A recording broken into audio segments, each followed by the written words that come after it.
Have a wonderful day. Enjoy the story, everyone. Liam Brooks was walking quickly toward his car when, as he turned the corner, something made him stop. On the bench of an almost empty bus stop, the young woman was curled up sleeping. The light coat she wore wasn't enough to protect her from the cold night wind, and her hands were slightly trembling over a stack of crumpled resumes. Liam stopped in front of her, not really sure why. He could have just kept walking, gotten in his car, gone back to his penthouse where no one ever bothered him. But something about her made him pause, a strange sense of familiarity. Her features, even pale and hidden under messy hair, stirred an old memory, a place, an image, a feeling. For a moment, he just stood there watching. His heart was beating faster for no logical reason. Liam, known for his almost mechanical emotional control, was standing in front of a complete stranger and didn't know why. In a quiet gesture, he took off the thick wool coat he was wearing and gently laid it over the girl's shoulders.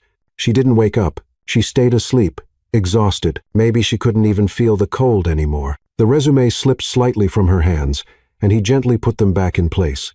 Liam hesitated for a few seconds and then, on impulse, pulled a small music box from his pocket.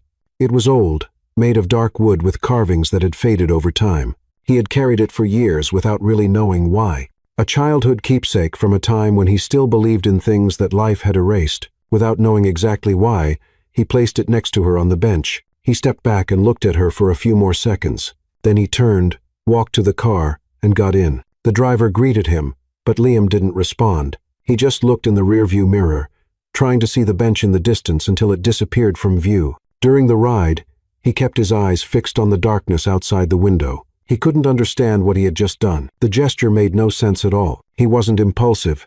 He wasn't emotional. He wasn't the kind of man who got moved by a glance or a sleeping face. But something about that girl had touched a forgotten string inside him. A muffled sound.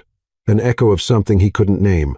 Back in his quiet apartment, when he sank onto the sofa, he noticed the missing weight of his coat on his shoulders. He closed his eyes.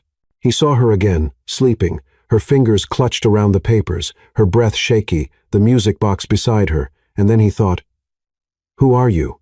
And yet, Liam had the strange, deep feeling that it wouldn't be the last time he saw her. Meanwhile, the loud noise of the bus pulling in made Sophia jump awake, nearly falling off the bench. She blinked several times, trying to organize the confused thoughts swirling in her head. Where was she? Oh, right, the bus stop. She had fallen asleep waiting for the last bus of the night, after another long, frustrating day of failed job interviews. But something was different, very different. First, she wasn't cold anymore. A heavy and incredibly soft coat was draped over her shoulders, carrying a masculine scent she'd never smelled before. It was a sophisticated mix of wood and spices that, for some strange reason, made her feel protected and safe. "What?" Sophia murmured, touching the fine fabric. It was clearly expensive. The kind she only saw in the windows of fancy stores downtown. The ones she never dared to enter for fear of embarrassment. Then her eyes locked on the object next to her on the bench. A small, dark wooden music box with delicate carvings that seemed to tell old stories. Sophia felt a chill run down her spine, and not because of the cold night air. "I've seen this little box before," she whispered to herself, picking it up with trembling fingers. The surface felt smooth and familiar under her touch, as if her hands already knew every curve, every detail. But how did it end up here? The bus honked impatiently, and the driver shouted through the open window. "You getting on or what, miss?" "I don't have all night." Sophia jumped up, almost tripping over her own feet. Yes, sorry."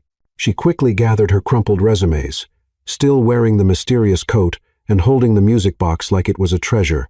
As she stepped onto the bus, she almost slipped on the wet steps. "Careful there, young lady," grumbled the driver, a burly man with a thick Boston accent. "Now this ain't no amusement park. Sorry, sir. It's just that well, it's a long story." Sophia laughed nervously as she searched her pocket for coins to pay the fare. She found the exact amount, as if it were a small miracle. She sat on a seat near the window, still holding the music box tightly. The bus rumbled along Boston's bumpy streets, but Sophia barely noticed the motion. All her attention was focused on the object in her hands. Carefully, as if handling something sacred, she opened the lid of the box. Immediately, a soft and melancholic melody began to play. The first notes hit Sophia like lightning, making her heart race in a way she couldn't explain. Tears began to fill her eyes without warning. They weren't tears of sadness, but of something much deeper and harder to describe. It was as if that music touched a part of her soul that had been asleep for years.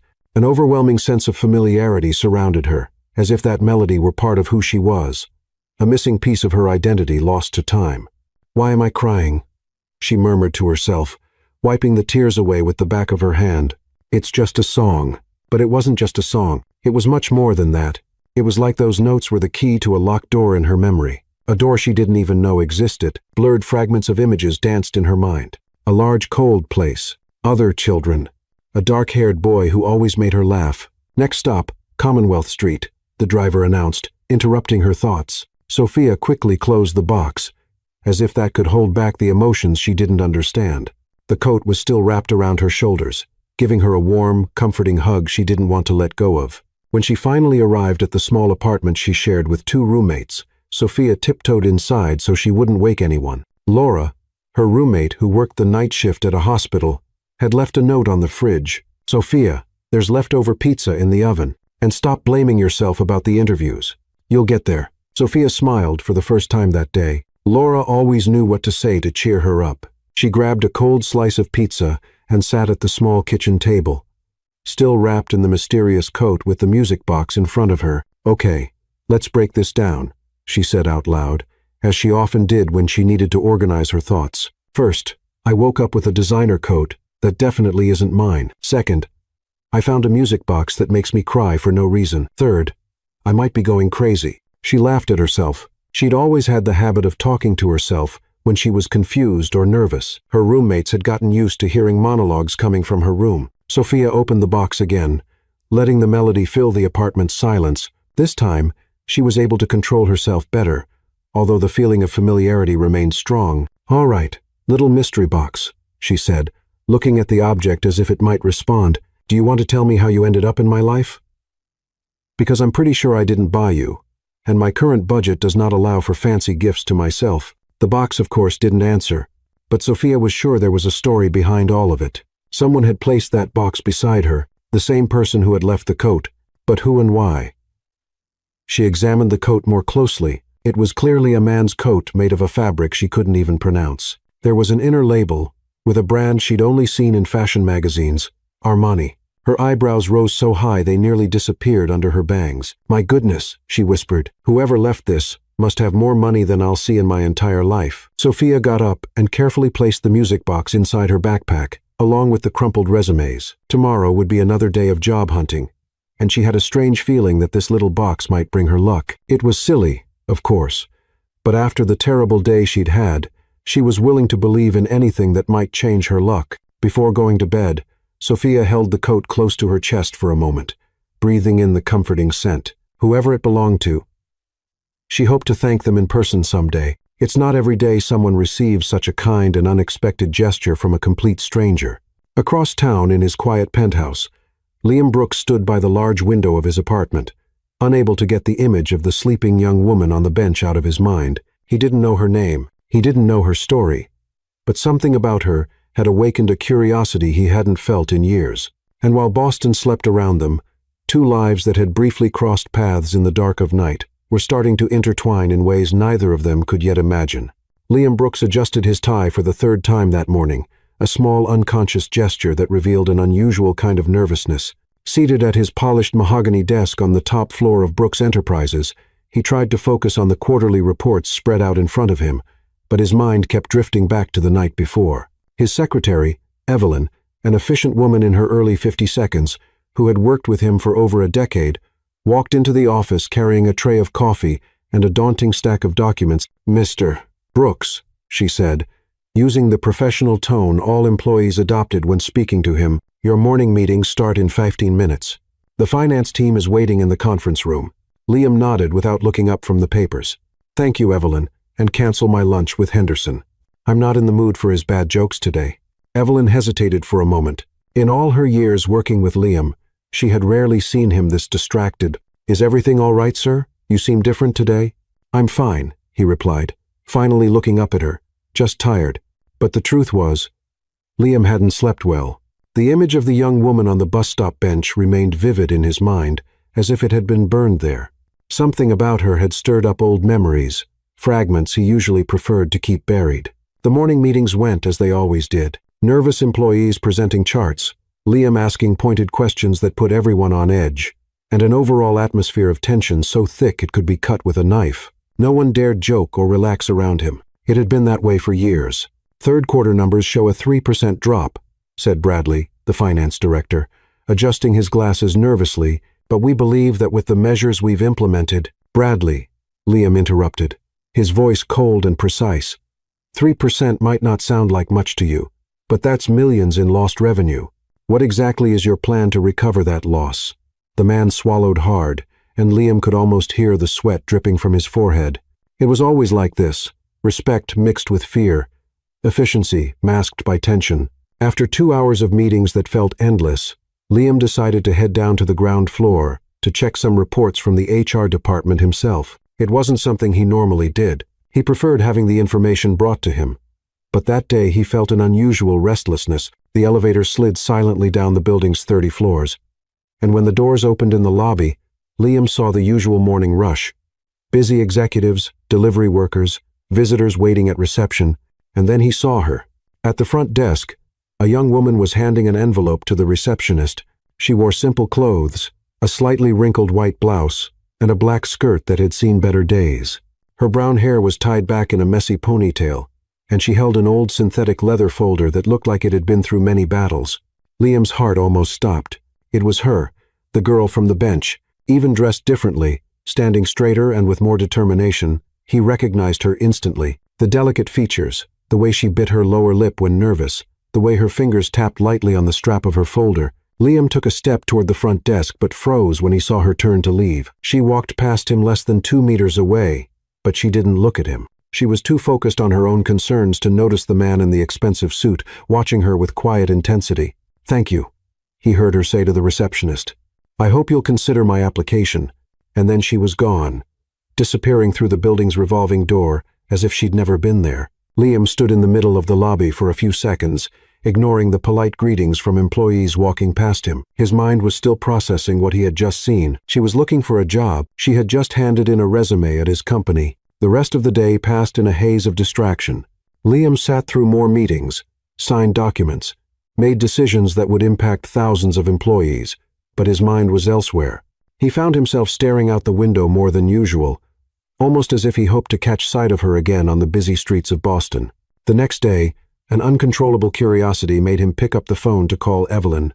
"I want to see yesterday's new hires report," he said, trying to sound casual. "All of the new hires, sir?"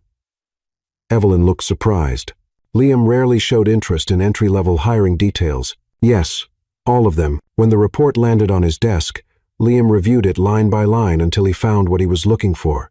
Among the new employees for the night shift, a cleaner had been hired to work on the executive floors, Sophia Hayes.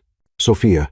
Now he knew her name. That evening, Liam did something completely out of the ordinary. Instead of going straight home after work, he stayed in the building. He told Evelyn he'd be working late, but in truth, he was waiting. Around 9, when most of the daytime staff had already left, Liam went down to the 25th floor. The hallways were quiet, lit only by emergency lights and the occasional glow from an office where someone had forgotten to turn off the lights. He walked the halls trying to appear casual, as if he were just checking on things. That's when he heard voices coming from the security post. "The new cleaner seems nice," said one of the guards. Robert, a big man who had worked the night shift for over 15 years. "Sophia, right? She said she started yesterday." "Yeah." The other guard, Jimmy, replied, "I saw her with the cleaning cart on the 23rd floor. She looks like a hard worker." Liam felt his heart speed up. She was there in the building at that very moment. Without thinking much about what he was doing, he headed for the elevator and went down 1 floor. The elevator doors opened with a soft chime, and Liam stepped out onto the 24th floor. The lighting was dimmer there, casting long shadows along the walls. He followed the faint sound of wheels squeaking on the marble floor, and then he saw her. Sophia was pushing a cleaning cart down the hallway, her hair tied up in a practical bun, wearing a simple blue company uniform. She was focused on her task, wiping door handles with smooth, efficient motions. When she looked up and saw him at the end of the hallway, their eyes met for a moment that felt like it lasted forever. They just looked at each other. Sophia tilted her head slightly, as if trying to remember where she might have seen that man before, but nothing came to mind. To her, Liam was just another executive working late. "Good evening," she said politely, before turning her attention back to the cleaning cart. "Good evening," Liam replied, his voice sounding rougher than usual. Sophia went back to work and Liam stood there for a few more seconds before returning to the elevator. When the doors closed, he leaned against the wall and shut his eyes. She hadn't recognized him. To Sophia, he was a complete stranger. But to Liam, she was the missing piece of a puzzle he hadn't even realized he was trying to solve. And now, for the first time in years, Liam Brooks had something to look forward to beyond reports and meetings. He had a mystery to unravel, a connection to explore. He had Sophia. On her third night working at Brooks Enterprises, Sophia was starting to get used to the routine. She had learned where the cleaning supplies were kept, figured out which elevator was fastest to the upper floors, and even discovered that the 12th floor bathroom had the best toilet paper in the entire building. "Okay, Sophia," she murmured to herself as she pushed the cleaning cart down the 27th floor hallway. Third night and still not fired. That has to be some kind of personal record. The building was practically empty at that hour. Only a few lights remained on in offices where some workaholics were still working late. Sophia liked the silence. It was relaxing after full days of job hunting and hearing more no's than a parent trying to get a 2-year-old to eat broccoli. She had just finished cleaning 3 offices in a row when she reached the end of the hallway. There, a door was slightly open, and she could hear a deep voice talking on the phone. Sophia hesitated for a moment. Should she clean that office now or wait for the person to finish the call? Decisions, she whispered to herself, looking at the cart full of cleaning products. If I wait, I'll have to come back later. If I go in now, I might interrupt an important conversation. But if the person wanted complete privacy, they wouldn't have left the door open, right? Sophia decided she'd be quick and quiet. She took only the bucket with soap water and a cloth, leaving the rest of the cart in the hallway. That way, she'd make less noise. She walked up to the slightly open door, trying to peek in without being noticed. Through the gap, she could see a man with his back turned, speaking on the phone with a firm, commanding voice. He wore a suit that looked like it cost more than her apartment rent. "The numbers from last quarter are unacceptable," the man said. "I want a meeting with all departments on Monday, and this time I want solutions, not excuses." Sophia swallowed hard. He was clearly someone important. Maybe it was better to come back later. She started to back away, and that's when disaster struck. As she stepped back, Sophia bumped the door with her shoulder. It opened a little wider with a sharp creak. The sound startled her, and she lost her balance. The bucket of soapy water slipped from her hands like it had a life of its own. What happened next felt like it played out in slow motion, like one of those movie scenes where everything goes wrong at once. The bucket flew in a perfect arc, dumping its entire contents directly onto the shoes of the man on the phone. Sophia froze. She didn't breathe, didn't blink, didn't move. She was like a bronze statue in the middle of the office. Except bronze statues don't blush from embarrassment. The man stopped speaking mid-sentence. Slowly, like a predator spotting prey, he turned around. It was Liam Brooks, the CEO, the most feared man in the entire building, and she had just soaked him with dirty soap water. Why? Sophia stammered, feeling like the floor might open up and swallow her whole. "Mr. Brooks, oh my goodness." Liam looked down at his Italian leather shoes, now drenched in cloudy water. Then he looked up at Sophia, who seemed to be on the verge of a nervous breakdown right there. "Let me call you back," he said into the phone, keeping his eyes on Sophia. Something unexpected just came up. Sophia went into full panic mode. She dropped to the floor and started trying to dry his shoes with a cleaning rag, which only spread more water across the marble floor. "I'm so sorry, Mr. Brooks. Sorry, she said frantically, rubbing his shoes. "I'll fix this. I have special soap, vinegar, baking soda, holy water. If you're religious, whatever you need." Liam looked down at the young woman, who was practically kneeling at his feet, trying desperately to undo the damage.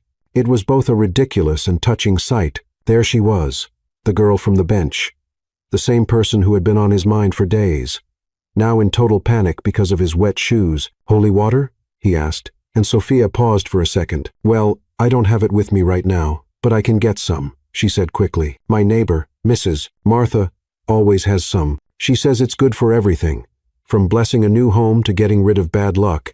And looking at the situation, I definitely need to get rid of some bad luck." Then something completely unexpected happened. Liam Brooks, the man who hadn't smiled in years, the CEO who made employees nervous just by being in the elevator, felt the corners of his mouth begin to lift. It was a small smile, almost unnoticeable, but it was there. For the first time in years, someone had made him smile, truly smile. Sophia was still on the floor trying to dry the floor with the now soaked rag. "I can pay to have the shoes cleaned," she said. "It might take me 6 months, but I'll do it. Or I can work overtime for free. Or I can, well, I'm out of good ideas at this point." "Stand up," Liam said softly. Sophia stopped talking and looked up. "Sir?"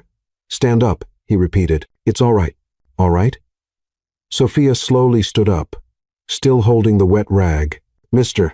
Brooks, I just turned your shoes into a kiddie pool. How is that all right?" Liam watched her for a long moment. She stood there in her wet uniform, hair falling out of its bun, holding a dripping cloth, and yet there was something about her that fascinated him. The way she didn't hesitate to speak her mind even in such an awkward moment. The way she tried to fix things instead of running away. "They're just shoes," he finally said. Sophia blinked several times, like she wasn't sure she'd heard him right. They're just shoes, Mr. Brooks. Those shoes probably cost more than 3 months of my salary. And I can buy another pair," Liam replied, keeping his tone calm. But I got your shoes all wet," Sophia insisted. "And I soaked your floor and interrupted your important call. And," she paused to catch her breath, "and I probably broke about 15 company rules all at once." Liam took a step back from the puddle, making a splashing sound with his wet shoes. The sound made Sophia shrink in embarrassment all over again. "What's your name?" he asked. "Sophia," she answered automatically. "Sophia Hayes. And before you ask, yes, that's my real name. And no, I don't usually spill water on my bosses. This is definitely a first for me." "Sophia," Liam repeated, testing how the name sounded in his voice. It was exactly how it had appeared in the hiring report, but hearing it from her lips felt different. "How long have you been working here?" 3 days, Sophia said, wringing the cloth nervously. "And depending on how mad you are, those might have been my only 3 days." Liam studied her for a moment. She was different from any employee he'd ever interacted with. There was no forced obedience, no paralyzing fear that he was used to seeing. Sophia was nervous, yes, but she was also sincere, authentic, and that was something he hadn't encountered in a long time. "Are you new to the cleaning staff?" he asked. "New to cleaning, new to not splashing important people, new to pretty much everything," Sophia sighed. "But I'm learning, and I promise next time I'll keep the bucket far away from anyone in an expensive suit." Liam nodded slowly. "Well, Sophia Hayes," he said, "I suggest you finish cleaning this floor and maybe be more careful with the buckets." Sophia blinked, confused. So I'm not fired." "You're not fired. Are you sure? Because I can leave right now if it makes things easier for you." "No problem. No hard feelings. I'm sure." Sophia let out a sigh of relief so deep it seemed to empty her lungs completely. "Thank you, Mr. Brooks. Really, you're much nicer than people say." Liam raised an eyebrow. "What do people say?" Sophia froze again, realizing she'd said too much. "Well, nothing bad.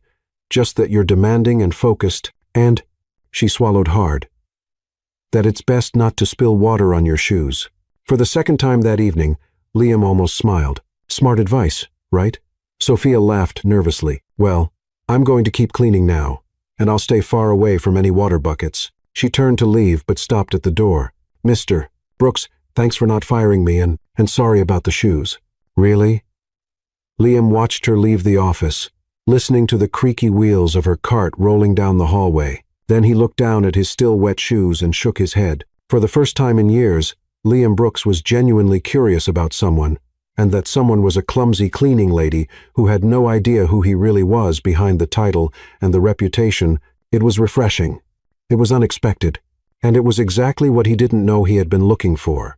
2 weeks had passed since the wet shoe incident, and Sophia had developed a near-scientific method to avoid similar disasters. She had mentally named it Safe Bucket Operation. Always hold it with both hands, check for obstacles within a 6-foot radius, and never, ever walk backwards while carrying liquids. That night, Sophia had finished cleaning all the offices on the 22nd floor earlier than usual. The building was unusually quiet, with only the faint hum of the air conditioner and the occasional echo of her own footsteps across the marble floors. "Well, Sophia," she said to herself as she packed up the cleaning supplies on her cart, "you survived another night without soaking an executive, That definitely deserves a little celebration. She decided to take a break in the staff break room, a modest space on the 21st floor that most executives didn't even know existed. The room had a few small tables, a coffee machine that worked when it felt like it, and in the corner, almost forgotten by everyone, an old upright piano. Sophia had always noticed the instrument during her breaks, but she'd never gotten close to it. That night, however, something drew her in. Maybe it was the absolute silence in the building, or maybe it was the melody from the music box still echoing in her mind since that mysterious night on the bench. "I'm just going to take a quick look," she murmured, walking toward the piano as if approaching a wild animal that might run away at any moment. The instrument was clearly old, with wood darkened by time and a few slightly yellowed keys. There was a small metal plate on the top, donated by the Morrison family. 1,987. Sophia wondered how many people had played it over the years, how many melodies those keys had produced. She looked around to make sure she was alone, then sat on the padded bench. The keys felt cold under her fingers as she gently tested them. The sound was a bit out of tune, but still melodic. "All right, little forgotten piano," she said fondly. "Let's see if you still remember how to work." Sophia closed her eyes and let her fingers find the keys. She didn't know why, but the melody from the music box came to her naturally, as if her hands knew exactly where each note belonged. It was strange because she didn't remember ever learning that specific song, but her fingers moved with a confidence that surprised her. The melody flowed smoothly, filling the silence of the room with a sweet melancholy. Sophia got lost in the music, feeling an unexplained connection to each note. It was as if that song was somehow a part of her, like a memory stored deep within her soul. As she played, Sophia didn't realize she was no longer alone. Liam had come down from his office to check some reports in the HR department when he heard the music echoing down the hallway. He stopped instantly, recognizing the melody he knew so well. It was the exact same tune from the box he had left with her that night, note by note, every nuance. How was this possible? Liam quietly approached the break room, stopping at the slightly open door. Through the gap, he could see Sophia sitting at the piano, completely absorbed in the music. Her fingers moved across the keys with a natural grace that fascinated him. She wasn't reading sheet music, wasn't following any guide. She was playing from memory, or rather as if the music was part of her. When Sophia finished the melody, she let her hands rest on the keys for a moment, as if she didn't want to break the spell. That's when she heard a voice behind her. "You play that song. Why?" Sophia turned quickly, almost falling off the piano bench. Standing in the doorway was a man she vaguely recognized from the hallways, but had never seen up close. He was tall, well-dressed, with dark hair and eyes that seemed to carry some kind of invisible weight. "Sorry," Sophia said automatically, getting up from the bench like she'd been caught doing something wrong. "I didn't know anyone was here. I was playing obviously, but I didn't know someone was listening, and if it's against the rules to use the piano, I can stop right away." The man raised a hand, a small smile forming on his lips. "It's not against the rules. Actually, I think you're the first person I've seen play this piano in years." Sophia breathed a sigh of relief. "Oh, good. For a moment, I thought I was about to get fired for. Well, it wouldn't be the first time I almost got fired for something unexpected." "About the song," he insisted, stepping into the room. "Why did you choose that specific melody?" Sophia hesitated, twisting her hands nervously. "To be honest, I don't know. It just came to mind. It's strange, but it's like my fingers already knew where to go. You know that feeling when something seems familiar even though you're sure you've never seen it before?" Liam nodded slowly. He knew that feeling very well. "Yes, I do. And where did you learn to play the piano?" "I learned when I was a child," Sophia replied, relaxing a bit. "There was a piano at the place where I grew up. One of the staff members taught me the basics. I'm not a professional or anything, but I've always liked to play when I need to think." "You play very well," said Liam sincerely. "I'm Alex, by the way." "Sophia," she replied, holding out her hand. "Sophia Hayes. I work the night cleaning shift." Liam shook her hand, noticing how small and delicate it felt compared to his. "Nice to meet you, Sophia Hayes. You work here too?" Sophia asked. "I mean, obviously you do. Otherwise, you wouldn't be here this late. But I've never seen you during my cleaning rounds." "I work in maintenance," Liam answered, choosing a half-truth. "Executive maintenance."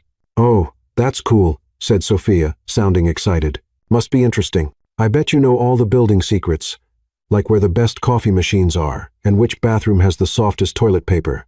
Liam laughed, a genuine sound that caught him by surprise. You could say that. And you? Do you play piano too? Sophia asked, gesturing toward the instrument. A little, Liam admitted. But not like you.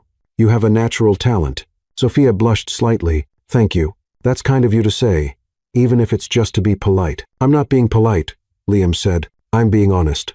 There was a comfortable silence between them for a moment, and then Sophia sat back down on the piano bench. Want to join me?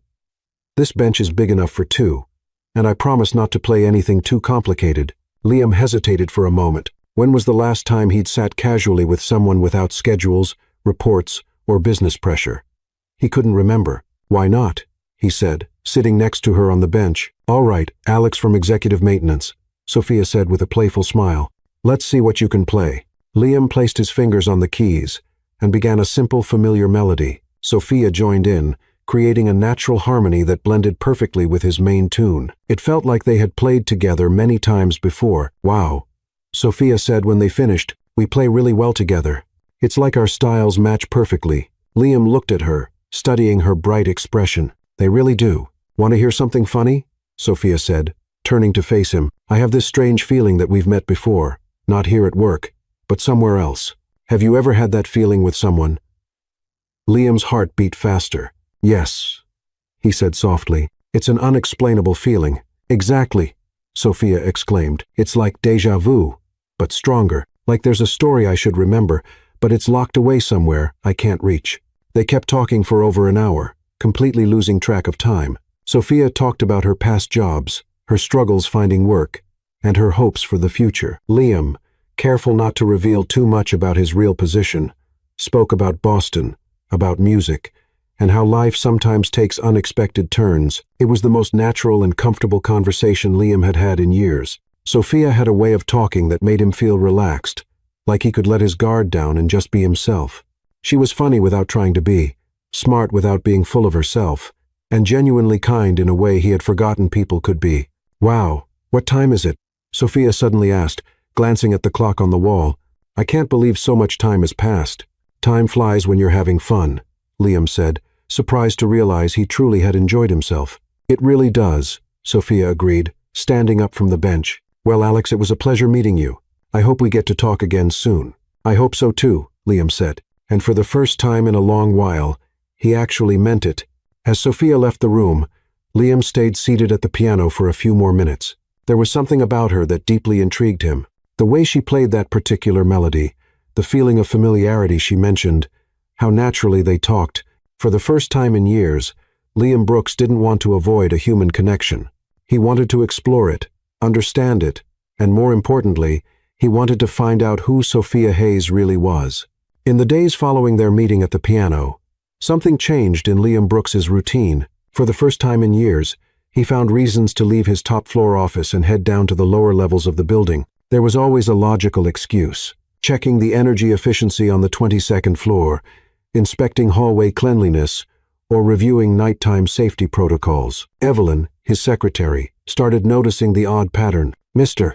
Brooks, she said one morning, looking at his schedule, you've been going down to the lower floors a lot lately. Is there a specific issue I should know about? Liam adjusted his tie, a gesture Evelyn had learned to recognize as a sign of nervousness. Just making sure all operations are running properly, he replied, keeping his tone professional. A CEO should be familiar with every part of the company. Evelyn raised an eyebrow, but said nothing. In 15 years working for Liam, she had never seen him so interested in the operational aspects of the company. That evening, once again, Liam found himself going down to the 21st floor. It had become almost a routine: finish the official workday, wait for most employees to leave, and then look for Sophia. He found her in the break room, organizing her cleaning supplies while softly humming to herself. When she saw him, her face lit up with a genuine smile. Hi, Alex, she said cheerfully. Another executive maintenance inspection? Liam smiled, feeling slightly guilty about the lie. Something like that. And you? How was work today? Well, let me think, Sophia said, counting on her fingers. I managed to clean 3 entire floors without knocking anything over. No one slipped on the freshly mopped floor, and I didn't spill anything on an important executive. I'd say it was a productive day. Still worried about the shoe incident? Liam asked, amused. Worried? Sophia laughed. Alex, I have nightmares where I'm chasing Mr. Brooks through the hallways with buckets of water. I bet he still tells that story to other executives at board meetings.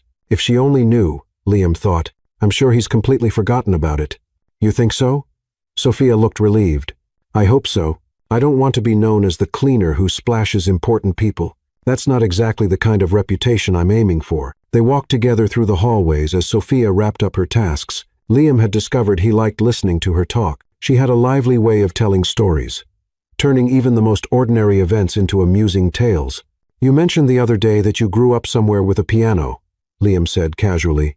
What was that place like? Sophia hesitated for a moment, and Liam noticed a shadow cross her eyes. It was an orphanage, she finally said. I lived there from the age of 6 until I turned 18. I'm sorry. Liam said gently. That must have been hard. It had its moments, Sophia admitted, trying to keep the tone light, but there were good things, too. Mrs. Patterson, who ran the music room, taught me to play the piano. She used to say music was like a secret language that could comfort the soul. Liam felt something stir in his chest, a faint and distant memory. Did you have friends there? A few, Sophia said, a nostalgic smile forming on her face. There was a boy. We were inseparable. He had this way of making me laugh even on the hardest days. We spent hours listening to music together. What happened to him? He was adopted when we were about 8, Sophia said, her voice growing quieter. I was happy for him, of course. Everyone deserves a family, but I missed him a lot. Liam stopped walking, an odd feeling washing over him. There was something familiar in her story, something that stirred memories he had long buried. What was his name? He asked, trying to keep his voice casual. Ben? Sophia replied, Benjamin, actually, but everyone called him Ben. He had dark hair and eyes that always looked like they were hiding secrets. He used to say that one day he'd come back to find me. Liam's heart nearly stopped. Benjamin.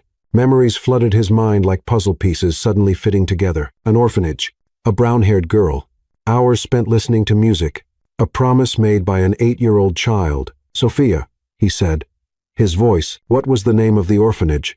St. Catherine's Home, she answered, looking at him curiously. Why do you ask? You look pale. Liam tried to process what he was hearing. Could it be?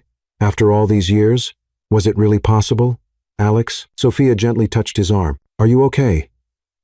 Before Liam could reply, Sophia kept talking, lost in her own memories. You know, it's funny. Since we met, I've been having the strangest dreams, bits of memories that feel real, but I can't quite place them. And that song I played on the piano, it's like it's part of a story I'm supposed to remember.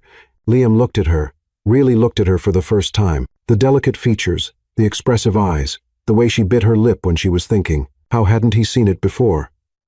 Sophia, he said softly, do you remember anything specific about Ben? A lot of things, she said, smiling sadly. He used to make up fantastic stories to distract me when I was upset. And he had this little music box we loved to listen to together. It was our special song. Liam's world seemed to stop. The music box, the same one he'd carried with him all these years, the same one he had left with her that night on the bench. What kind of music box? He asked, barely able to form the words. It was small, made of dark wood with delicate carvings. Sophia described, her eyes drifting into the past. It played the most beautiful melody, the same one I played on the piano the other day. Funny how some songs just stick to your soul, don't they? Liam knew he should tell the truth right then. He should reveal who he really was, both as the CEO and as Ben from her childhood, but the words just wouldn't come. How could he explain that he'd been unknowingly searching for her all these years? How could he admit that he had lied about his identity? Alex, Sophia called again, worried by his silence. Instead of speaking, Liam did something impulsive, something that surprised him just as much as it surprised her. He stepped closer, his eyes locked on hers. Sophia didn't step back. In fact, she seemed to lean in slightly, as if some invisible force was pulling them together. Time seemed to slow down when their lips met. The kiss started gently, almost hesitantly, but quickly turned into something deeper and more intense. It was like all the lost memories, all the years apart, all the unspoken longing were being poured into that one moment. When they finally pulled apart, both were breathing heavily. Sophia looked at him with a mix of surprise and recognition that left her confused. She began, touching her lips. Why do I feel like this has happened before? Liam cupped her face in his hands, studying every detail as if he were trying to memorize it. Maybe because it already did, he said softly. In another life. In another time. Sophia let out a quiet laugh, but her eyes were shining. Do you believe in things like that? Destiny? Soulmates? I didn't, Liam admitted. Until now. They stood there, lost in each other's eyes, both feeling that something important had shifted between them. Neither of them knew yet that it wasn't just the present connecting them, but a shared past that was finally beginning to come out of the shadows. What Sophia didn't know was that the man she had just kissed was both the CEO she feared and the Ben Keeper she had never forgotten. And what Liam didn't know was that he had finally found the person his soul had been searching for all his life. A week had passed since the kiss, and Sophia felt like she was floating through the halls of Brooks Enterprises. She and Alex had met every night since, talking for hours in the break room or walking down the empty corridors while she finished her work. It felt like they had rediscovered a long-lost friendship, but with a new and exciting closeness. Laura, I think I'm in love, Sophia confessed to her roommate one morning as they sipped coffee in the small kitchen of their apartment. Laura, who worked night shifts as a nurse, looked up from her newspaper with one eyebrow raised. In love? Sophia Hayes. You've always said you didn't have time for romance. I know, Sophia said, spinning in her chair like a teenager. But he's different, Laura. It's like we've known each other for years. We talk about everything, laugh about everything. And when we're together, time just disappears. And he works at your company in executive maintenance? Sophia replied, Alex is special. He really listens to me, you know, not just pretends while thinking about something else. Laura smiled. Well, I'm happy for you. Just be careful where you're walking when you're daydreaming about him. We don't want you spilling another bucket of water on some important executive. Sophia laughed. That only happened once. And Mr. Brooks didn't even seem that mad. That afternoon, Sophia got an unexpected call from her cleaning supervisor, Karen. Sophia, sweetheart, Karen said in her raspy smoker's voice, I need you to cover the afternoon shift today. Jessica called in sick, and we've got an important meeting on the 30th floor that needs to be spotless. Sure, no problem. Sophia replied, What time do you need me there? 2. And Sophia, wear your newest uniform. This meeting's with the big shots. Sophia arrived at the building earlier than needed, excited for the change in her usual routine. She rarely worked during the day, so it would be interesting to see the building with more people around. Maybe she'd even run into Alex by chance. Karen met her in the lobby, holding a clipboard and looking more stressed than usual. Sophia, thank you for coming, she said quickly. I need you to clean room 3 amperes. It's one of the main meeting rooms right next to the CEO's conference room. Everything has to be perfect. Got it, said Sophia, grabbing her cleaning cart. Room 3 ampere, total perfection. I could do that with my eyes closed. And Sophia, Karen grabbed her arm. If you see any executives around, be discreet. They don't like being disturbed. Sophia nodded and stepped into the elevator. 30th floor. It was her first time going that high up in the building. The doors opened to reveal a luxurious hallway with thick carpets, artwork on the walls, and a stunning view of the city through floor-to-ceiling windows. Wow, Sophia whispered to herself. This place is fancier than some hotels I've stayed at. Well, hotel singular. And it wasn't that fancy. She found room 3 amperes easily, noticing the door was slightly open. Perfect. She could slip in, clean everything up quickly, and leave without bothering anyone. Pushing her cart down the hallway, Sophia hummed softly to herself, a tune she'd heard on the radio during her commute. She was in a good mood, thinking about how she'd tell Alex all about her little adventure on the executive floors of the company. Working 9 to 5, what a way to make a living.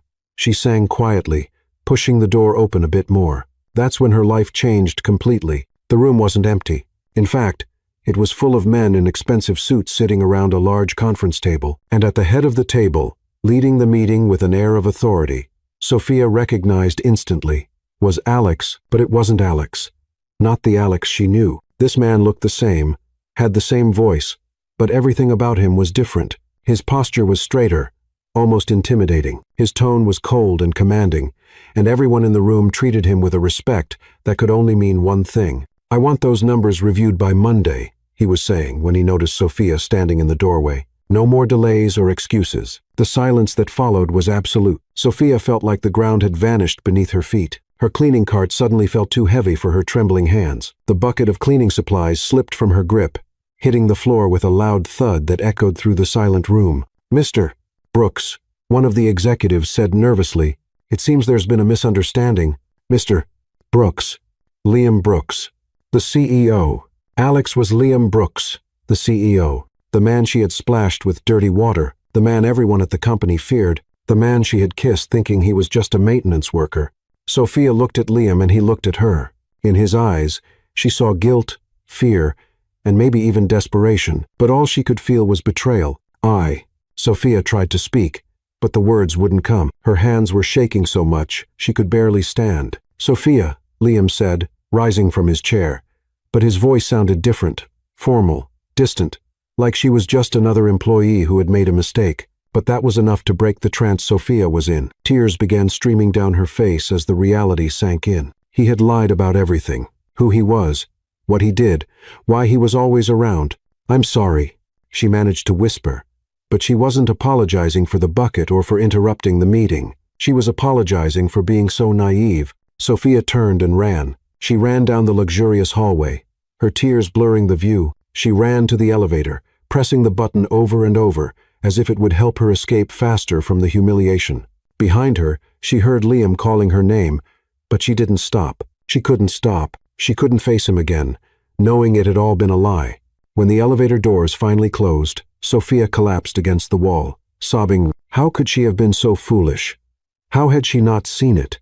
The expensive suits, the confident way he spoke about the company, the way he always seemed to know everything. The elevator reached the ground floor, and Sophia ran straight to Karen's office. "I'd like to resign," she said, still crying. Karen looked up alarmed. "Sophia, you were on the 30th floor just 15 minutes ago." "You made a terrible mistake," Sophia said, trying to steady her breathing. "I can't work here anymore."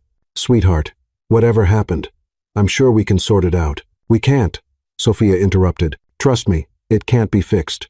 She filled out the resignation forms with trembling hands, handed in her badge and uniform, and walked out of Brooks Enterprises without looking back. Meanwhile, on the 30th floor, Liam had ended the meeting abruptly.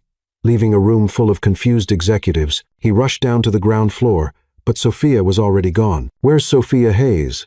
he asked Karen, trying to keep his voice steady. Karen looked at him surprised. "Mr. Brooks, she just resigned. Said she made a terrible mistake and couldn't stay here anymore." Liam felt like he'd been punched in the stomach. "Did she say anything else?" "No, sir. She just grabbed her things and left." Liam went up to his office in silence, finally feeling the full weight of his lies. He had found Sophia, the girl he had unknowingly been searching for his whole life, and had lost her because of his own cowardice. For the first time in years, Liam Brooks felt real fear, not fear of losing money or business, but fear of losing the only person who had managed to see beyond the cold exterior he had built. And now she was gone, taking with her the first real chance at happiness he'd had in decades. It had been 2 months since Sophia had run out of Brooks Enterprises, and Liam had buried himself in work with an intensity that even worried Evelyn, his secretary. Meetings started earlier, ended later, and he reviewed every report himself as if his life depended on it. "Mr. Brooks," Evelyn said one particularly long afternoon, "don't you think you should take a vacation? You've been working 16 hours a day?" "I'm fine," Liam replied automatically, not looking up from the papers. But he wasn't fine. He had tried to find Sophia through every possible means without coming off as a stalker. He discreetly checked with human resources, but she hadn't left a forwarding address. He had even driven around Boston neighborhoods where he thought she might be living, but it was as if she had simply vanished. During the day, he could distract himself with spreadsheets and contracts, but at night, when the building was quiet, Liam would often find himself going down to the break room where they had played piano together. He would sit at the bench and play the music box melody, hoping somehow it would bring her back. It was on one of those melancholic nights that Evelyn showed up at his door with a golden envelope. "Mr. Brooks, this came for you," she said hesitantly. "It's an invitation to the annual benefit event for the Arts for Boston Foundation. I usually decline these kinds of things." "But decline it," Liam said without looking. "Sir, with all due respect, you need to get out of this office, and it's for a good cause. The foundation raises money for music programs in orphanages." Liam looked up. Orphanages. Sophia had grown up in an orphanage. It was a weak connection, but where's the event? "At the Harrison Gallery in the Historic District," Evelyn replied, clearly surprised. "Live music, Dinner, silent auction. Confirm my attendance. That Saturday night, Liam reluctantly found himself driving downtown. The Harrison Gallery was small and charming, very different from the large corporate events he was used to. Around 50 people mingled through the intimate space, sipping wine and admiring local artwork on the walls. Liam greeted a few familiar faces, made a generous donation to the silent auction, and was just about to leave when he heard the sound of a piano coming from the center of the gallery. His first reaction was nostalgia. For the past 2 months, any piano music reminded him of Sophia, but there was something familiar about this particular melody, very familiar. Liam walked toward the small crowd that had gathered around the piano. Through the people, he caught sight of a young woman sitting at the instrument, her fingers gliding over the keys with natural grace. She wore a simple navy blue dress, and her hair was down, falling in soft waves over her shoulders. Then she turned her head slightly, and Liam's world came to a stop. It was Sophia. She was playing the melody from the music box, exactly as she had that night in the break room. Every note was perfect, every nuance just as he remembered. Liam couldn't move. He couldn't breathe. He just stood there watching the woman who had occupied his thoughts for 2 whole months. Sophia finished the piece, and the small audience applauded warmly. That's when she looked up and saw him. The smile on her face disappeared instantly. For a moment, they simply stared at each other through the small crowd, the weight of 2 months of silence hanging between them. Liam watched as Sophia stood up from the piano bench and walked toward the quieter side of the gallery. He followed her, his heart pounding harder with every step. "Sophia," he said when he finally got close enough to speak without being overheard. "Liam," she replied, and the name sounded formal in her voice. "What a surprise to see you here." "I could say the same," he said. Are you playing professionally now?" Sophia laughed, but there was no humor in it. "Hardly. I'm a piano teacher for underprivileged kids at the community center. When the gallery found out, they invited me to play at tonight's event. Apparently, live music brings in more donors." "Piano teacher," Liam repeated. That's wonderful, Sophia. It's honest," she said, and the word carried a weight he understood right away. Liam felt like he'd been slapped. "Sophia, I know I have a lot to apologize for. You lied," she said simply, "about everything. Who you were, what you did, why you were always around. I know. You made me feel like a fool." "I know," Liam repeated, his voice rough. "And I'm sorry, more than you can imagine." Sophia studied him for a long moment. "Why didn't you tell me the truth?" Liam ran a hand through his hair, a nervous habit Evelyn would have recognized instantly. Because for the first time in my life, someone was looking at me as just Alex, not Liam Brooks, the CEO, not someone with power or money. You saw me as me, but you weren't just Alex," Sophia said. "You were Liam Brooks pretending to be Alex. That's different." "You're right," Liam admitted. "I was scared." "Scared of what?" "Scared that if you knew who I really was, you'd change toward me, that you'd treat me like everyone else does, with fear, forced respect, or interest in what I could offer you." He paused, searching for the right words. "I've never had someone see me as just a regular person. I've never had someone laugh at my jokes, tell me their stories, kiss me just because they wanted to, not because I was important." Sophia stayed silent, taking in his words. "Sophia," Liam went on, "I know I have no right to ask for anything, but would you give me a chance to be honest now? Completely honest." For the first time since they'd met, Sophia smiled. It was a small, cautious smile, but it was there. "I don't know if I'm ready to forgive you, Liam, but I'm willing to listen." Liam felt a wave of relief. "That's more than I deserve." "Much more," Sophia agreed, though there was a hint of humor in her voice. They talked for another hour, sitting on a small bench in the back of the gallery.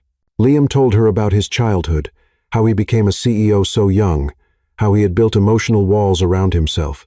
Sophia spoke about the past 2 months, how she found work teaching piano, and how she'd missed him despite the anger. "Sophia," Liam said as the evening came to an end, "I'd like you to come back to the company. I can offer you a better position, something in music therapy.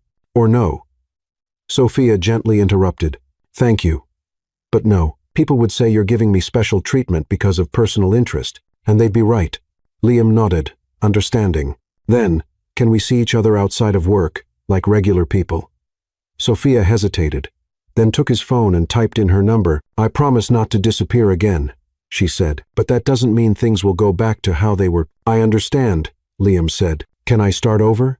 Sophia looked at him, weighing his sincerity. I think everyone deserves a second chance, she finally said. Even lying CEOs. Liam laughed, a real sound of relief. Thank you, Sophia. I promise this time will be different. It better be, Sophia said, but she was smiling when she said it. When they parted that night, both of them knew things would never be the same. But maybe, just maybe, it could become something even better. In the 3 weeks that followed their reunion at the gallery, Sophia and Liam settled into a peculiar routine. They met 2 or 3 times a week for walks in Boston Common, lunch at small cafes, or just to sit on park benches and watch people go by. It felt strange, like they were getting to know each other for the first time. Liam was being carefully honest about everything from his food preferences to his obsessive habits. Sophia, in turn, kept testing this new version of him, asking direct questions and watching his reactions closely. So, Sophia asked one sunny afternoon as they walked along Newbury Street, "When you were a kid, what were you most afraid of?" Being forgotten, he answered truthfully. "And you?" "Being alone forever," Sophia said. "Funny how some fears never change, huh?" They stopped in front of a bookstore window, and Sophia pointed to a book about gardening. "Do you have plants?" "I have a rooftop garden," Liam admitted. "My one embarrassing confession is that I talk to the plants." Sophia laughed. "That's not embarrassing. I talk to my reflection in the mirror every morning. She's a great listener, never disagrees with me." It was in moments like that when Liam remembered why he had fallen in love with her. Sophia had a way of turning any situation into something light and fun. It was during one of those pleasant afternoons that Sophia's past decided to resurface in an unexpected way. They were sitting at a small cafe in the North End when Sophia heard someone call her name. She turned around and saw a tall man with blonde hair and a wide smile walking toward their table. "Sophia Hayes," the man exclaimed. "I can't believe it's you." Sophia stood up, surprised but smiling. "Greg Morrison. Oh my goodness, it's been so long." Liam watched as Sophia hugged the newcomer. Greg was clearly attractive with that easy charm Liam had never quite possessed. He wore casual but well-fitted clothes and had the kind of natural confidence that came from always being well received. "Greg, this is Liam," Sophia said, gesturing between the two men. "Liam, this is Greg. We grew up together at St. Catherine's." "Ah, the famous Liam," Greg said, extending his hand with a smile that didn't reach his eyes. "Sophia's told me about you." Liam shook his hand, noticing the firm and slightly prolonged grip. "Greg," he said politely. "Mind if I join you?" Greg asked, already pulling up a chair before getting an answer. "Sophia, you won't believe the coincidence. I'm running a new music school here in Boston focused on education for underserved communities. When I heard you were teaching piano, I thought of you right away." Sophia perked up. "Really? What kind of school?" "It's called Harmony House," Greg explained, clearly enthusiastic. "We offer free classes for low-income children, music therapy, even a scholarship program for conservatories. It's exactly the kind of thing you always dreamed of doing." Liam saw the genuine interest in Sophia's eyes and felt a sting of something he didn't like to admit. Jealousy. "Sounds like a great program," he said, keeping his tone neutral. "It's fantastic," Greg agreed. "And Sophia would be perfect to lead our piano department. The salary is good, the benefits are excellent, and she'd be making a difference in the lives of hundreds of kids." "Greg, that sounds amazing," Sophia said. "But you don't even know if I'm qualified for something like that." "Sophia, I've known you since you were 6, Greg said, leaning forward. "I know what you can do. Remember when you taught little Susie at the orphanage? She was so traumatized she wouldn't talk to anyone. But after 2 weeks playing music with you, she was singing again." Liam watched the conversation, feeling more and more like an outsider. Greg and Sophia shared a history he could never be part of. They had memories, shared experiences, a foundation built on years of friendship. "How about dinner tomorrow?" Greg suggested. "I can show you the school, introduce you to the rest of the team. I'm sure you're going to love it." Sophia looked at Liam as if asking for permission or advice. "Well, of course," Liam said quickly. "Sounds like a great opportunity." "Great," Greg said. "And Liam, you should come, too. After all, Sophia always tells me how supportive you've been." There was something in Greg's tone that Liam didn't like, but he nodded. "I'd be happy to." The next evening, the 3 of them met at a modest Italian restaurant in the North End. Greg had picked the place, and Liam immediately noticed it was the kind of restaurant Sophia would feel comfortable in. Casual, cozy, without the pressure of the upscale places Liam usually dined at. Dinner started well with Greg telling funny stories about the school and Sophia laughing genuinely. Liam tried to join the conversation but felt out of place. Greg and Sophia spoke a shared language of memories he couldn't understand. That's when Greg decided to make it personal. "You know, Sophia," Greg said, twirling pasta on his fork, "you've always been too independent for your own good. Remember when you turned down help from the Johnson family who wanted to adopt you?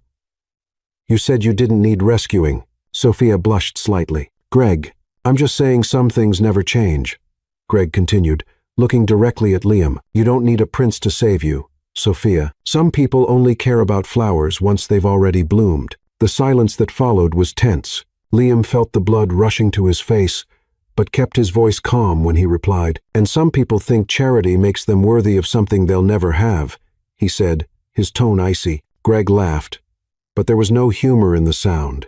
"I guess the difference is that I've always been here. You just showed up." "Greg," Sophia said, clearly uncomfortable. Liam stood up from the table abruptly, his patience finally gone. "Sophia, let's go," he said, his voice low but firm. To his surprise and relief, Sophia stood up without hesitation. "Greg, thank you for the dinner and the offer," she said politely. "I'll think about the position." "Sophia, wait," Greg began, but she was already walking out of the restaurant with Liam. The drive was quiet, heavy with unspoken tension. Liam drove through the familiar streets of Boston, trying to process what had just happened. Greg had been right about one thing. He had come into Sophia's life late, but that didn't mean he didn't belong there. When they stopped in front of the modest building where Sophia lived, Liam finally broke the silence. "Sophia," he began, turning to look at her. His voice was thick with emotion, vulnerable in a way she had rarely heard. "I know all of this is strange. I'm strange.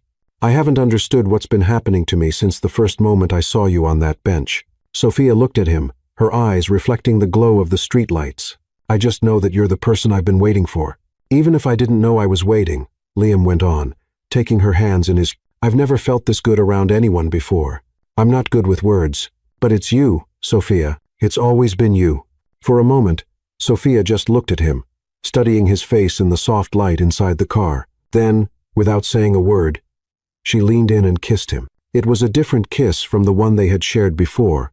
That one had been discovery, surprise, unexplained chemistry. This one was a choice. It was Sophia saying without needing words that no matter what past she shared with Greg, no matter the complications or uncertainties, she was choosing Liam. When they pulled apart, Liam rested his forehead against hers. "Thank you," he whispered. "For what?" "For choosing me," he said, "even knowing how complicated I am." Sophia smiled, touching his face gently. "Liam Brooks," she said, "you might be a lot of things, but boring isn't one of them." Rain tapped insistently against the window of the small bedroom Sophia shared with her two roommates.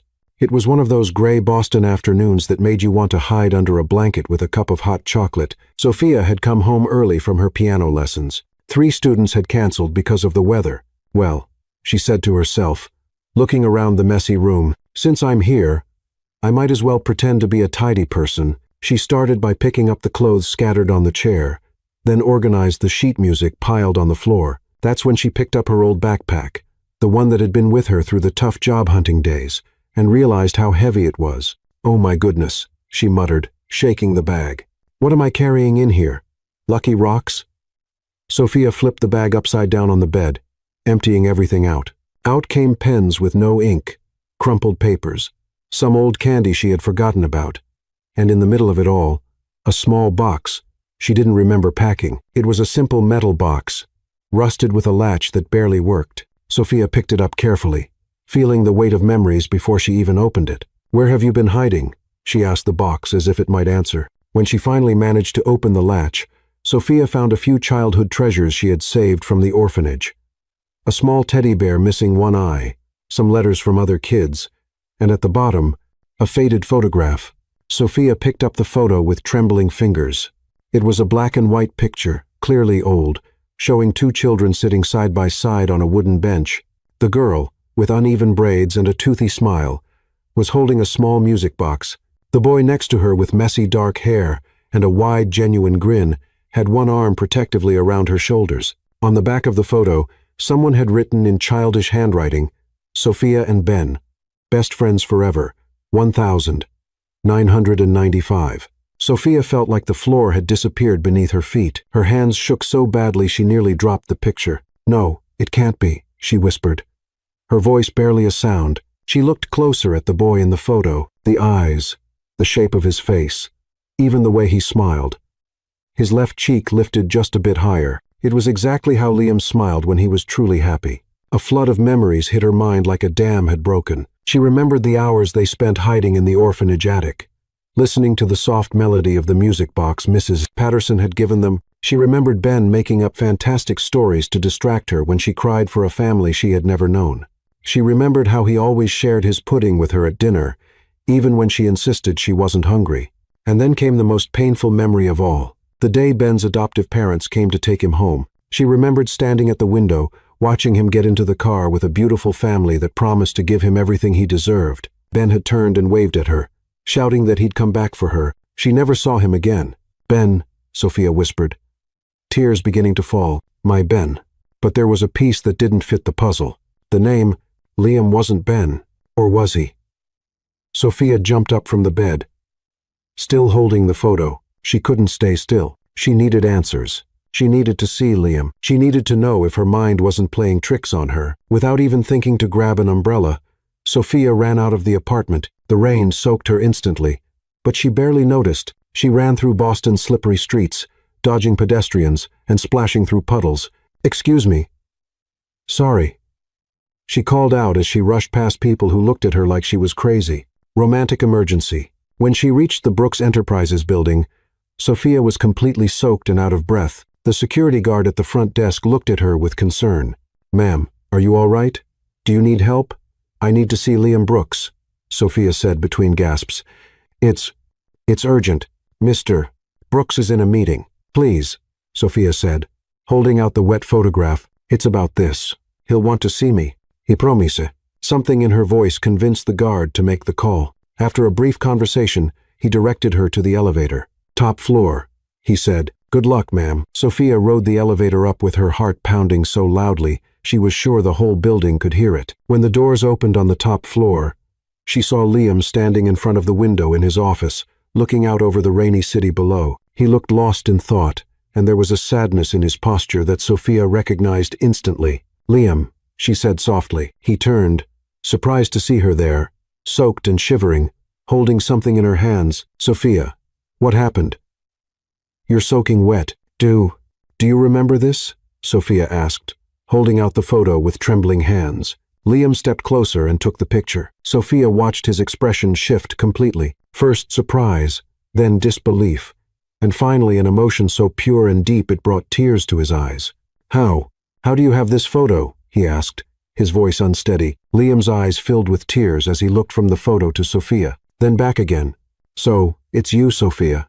"My Sophia." Sophia nodded, unable to speak. Tears streamed freely down her face. Then, Liam smiled.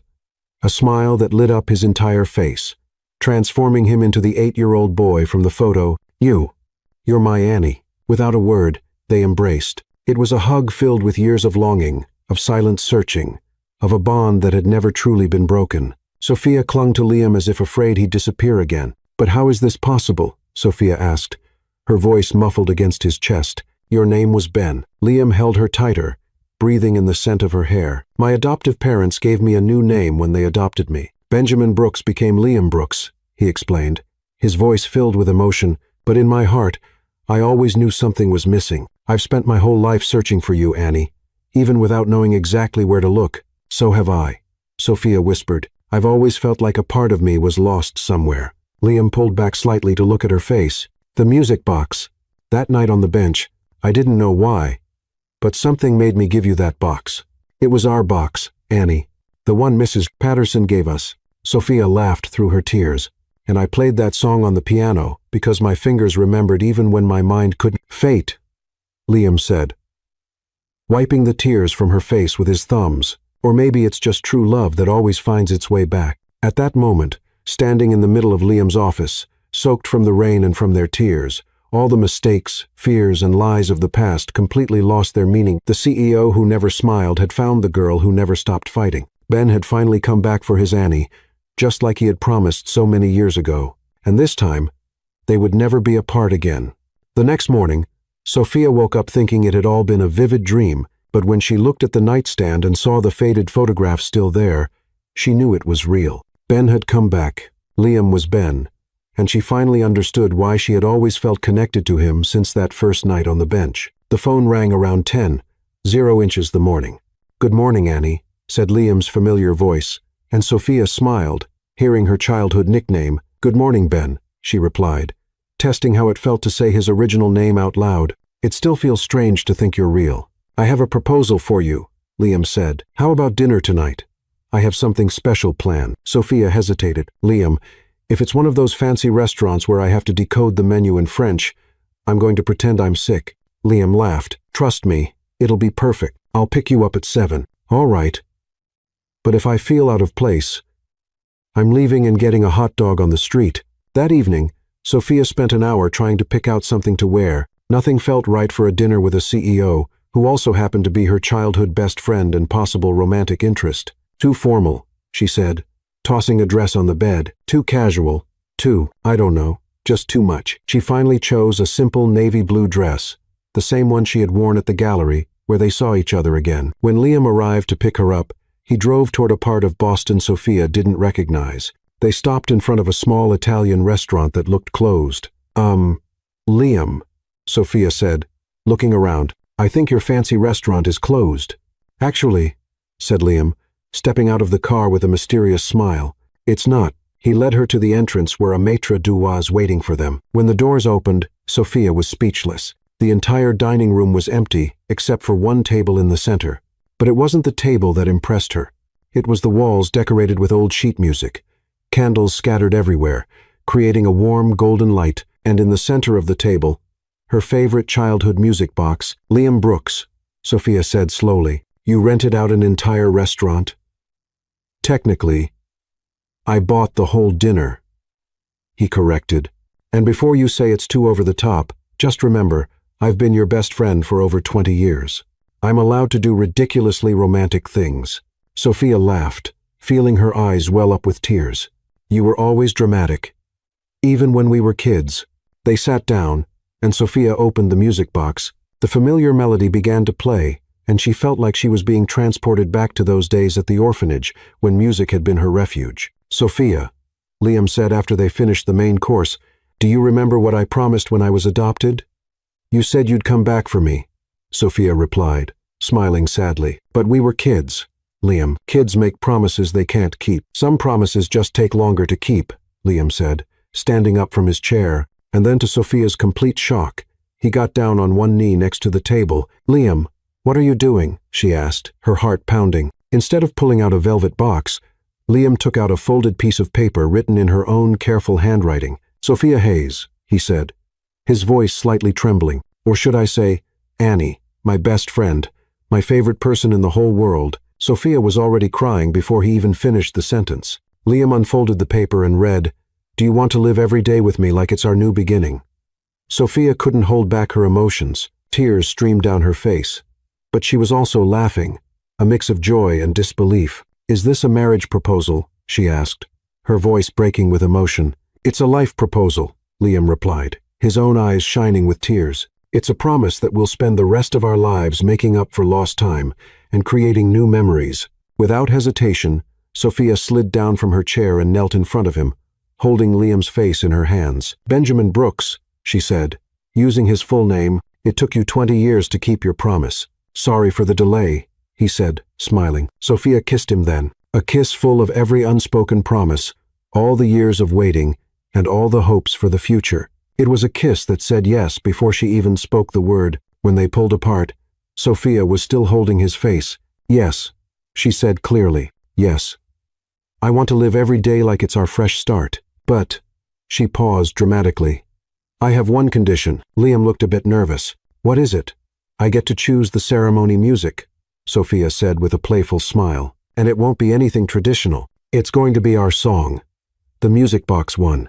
Liam laughed, a pure sound of relief and happiness. "I'll agree to any condition you want as long as you say yes." "Then it's official," Sophia said, still kneeling on the floor of the empty restaurant. "Sophia Hayes is going to marry Benjamin Liam Brooks." Who would have thought the girl who soaked the CEO's shoes would end up marrying him? "Technically," Liam said, helping her to her feet, "you've been marrying me since we were 6 years old. It just took us a while to figure it out." They laughed together like two kids who had finally found each other after a long game of hide and seek. There, surrounded by candles and sheet music with the music box playing its special tune, Sophia and Liam began composing the melody of their future together. And this time, no one would tear them apart again. 3 months after the proposal at the restaurant, Sophia stood in front of the mirror in her bedroom, adjusting for the 10th time the simple veil that had once belonged to her piano teacher at the orphanage. "Mrs. Patterson, stop fussing with that veil," said Laura, her roommate, who was acting as maid of honor. "You're going to end up tearing it." "I can't help it," Sophia admitted, her hands trembling slightly. "Laura, I'm getting married in the little church where I grew up to my childhood best friend who also happens to be a millionaire CEO. If that's not a reason to be nervous, I don't know what is." "It's a reason to be happy," Laura corrected her, adjusting the flowers in Sophia's hair. "And a reason to stop pinching yourself. You're getting all red." Outside, Sophia could hear the sound of children laughing and chatting. Liam had insisted the wedding take place at St. Catherine's home, the orphanage where they met. The current pastor, Reverend Thompson, had been touched by their story and offered the small chapel for the ceremony. "Sophia," called a familiar voice from the hallway. "Can I come in?" "Come in, Clara." Clara Jenkins, Sophia's friend from her job-searching days, entered the room holding a simple bouquet of daisies and white roses. "Oh my goodness, Sophia," Clara said, her eyes filling with tears. "You look radiant." "I'm trying not to throw up from nerves," Sophia confessed. "Does that count as radiant?" "Definitely," Clara laughed. "And just wait until you see how nervous your groom is downstairs. He's already adjusted his tie like 15 times. Sophia smiled, feeling some of the butterflies in her stomach settle down. It was comforting to know Liam was just as nervous as she was. The small chapel at the orphanage had been decorated with simplicity and love. White ribbons and wild flowers adorned the wooden pews, and at the altar, simple candles created a warm, welcoming atmosphere. There was no luxury or extravagance, just love and hope, filling every corner. The guests were few but special. Laura and Clara, a few close friends of Sophia's, Evelyn, Liam's secretary, and Liam's adoptive parents, Michael and Grace Brooks. They had immediately embraced Sophia as family, insisting she called them Mom Grace and Dad Michael. And seated in the front pews were a dozen children from the orphanage, all dressed in their best clothes, holding simple musical instruments.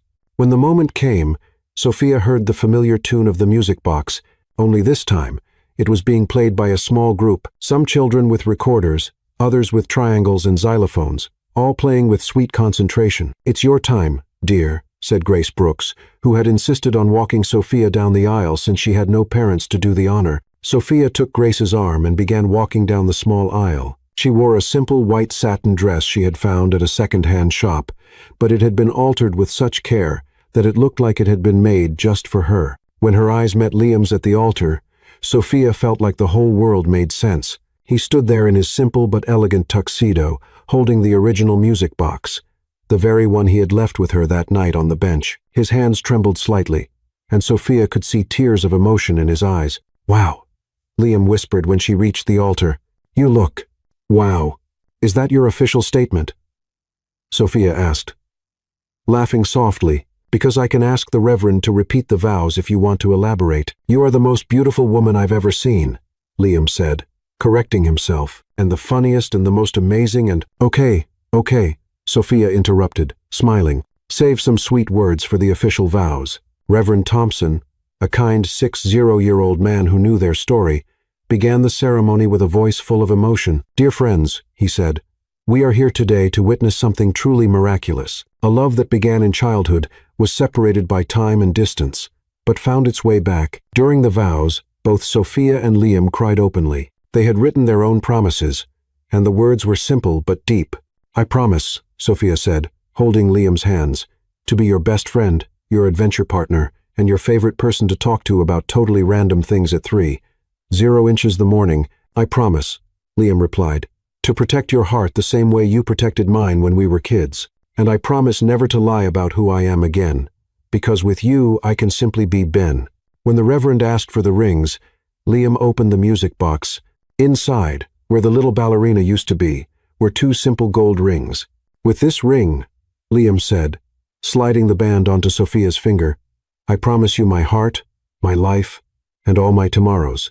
"With this ring," Sophia replied, I promise you that our story is only just beginning. By the power vested in me, Reverend Thompson declared, I now pronounce you husband and wife. Liam, you may kiss your bride. The kiss was gentle, full of promises, and a joy that seemed to overflow. The orphanage children clapped and shouted with happiness. And even Evelyn was quietly wiping away tears. During the small reception in the orphanage garden, Sophia noticed Clara chatting animatedly with someone. As she got closer, she saw it was Greg who had shown up to greet her and congratulate the couple. Clara was telling me about her work with special needs children, Greg was saying, clearly interested. It's fascinating. Sophia and Liam exchanged amused glances. The chemistry between Clara and Greg was undeniable. Well, Sophia whispered to Liam, looks like we're not the only ones who believe in new beginnings. Liam smiled, pulling her closer. Life has a funny way of putting the right people in the right place, doesn't it? It really does, Sophia agreed, looking around at the children playing, the friends chatting, and the man who had been her best friend, then her lost love and was now her husband, Mr. and Mrs. Brooks. One of the orphanage children said, tugging at their hands, are you going to have kids like us? Sophia and Liam laughed, looking at each other with that perfect understanding only people who've known each other a lifetime can share. Who knows?